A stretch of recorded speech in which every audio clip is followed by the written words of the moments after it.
Қимақ қағанаты. Қимақтар Батыс Сібірден бастап Ертіс, Тобыл, Есіл, Нұра өзендері бойын, сондай-ақ қазіргі шығыс пен солтүстік Қазақстан өңірлерін мекендеген. Қалалардың өзен бойында орналасуы қалыптасуына қолайлы жағдай болды. Өзен бойында орналасқан қалалардың құрылымы 3 бөліктен тұрды. Олар Цитадель, Шахристан және де Рабат.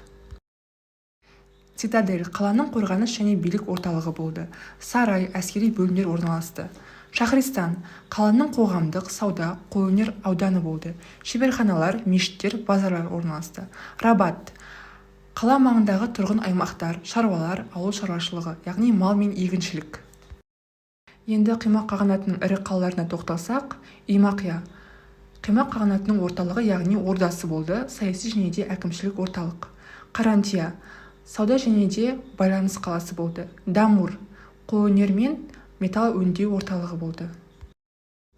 Археологиялық мәліметтер бойынша Қимақтар қалаларында металл бұйымдар, сауда заттары, шеберханалар табылған. Бұл олардың қалалық мәдениетінің дамығанын көрсетеді. Ұлы жібек жолымен қатынасы. Қимақтар Ұлы жібек жолының солтүстік тармағынан жол қоршап, сауда байланыстар орнатқан. Жол арқылы жібек, фарфор, асыл тастар, тауарлар келе отырып, Қимақ жерлерінен жылқы, аң терісі, металл бұйымдар жіберіліп отырған. Ұлы жібек жолының солтүстік бағыты осы өңір арқылы өтті. Шығыс Түркістан, Ертіс, Имақия, Қарантия, Еділ бойы. Бұл бағыт арқылы Қытай, Иран, Византия, орыс князьдіктарымен сауда байланыс орнатқан.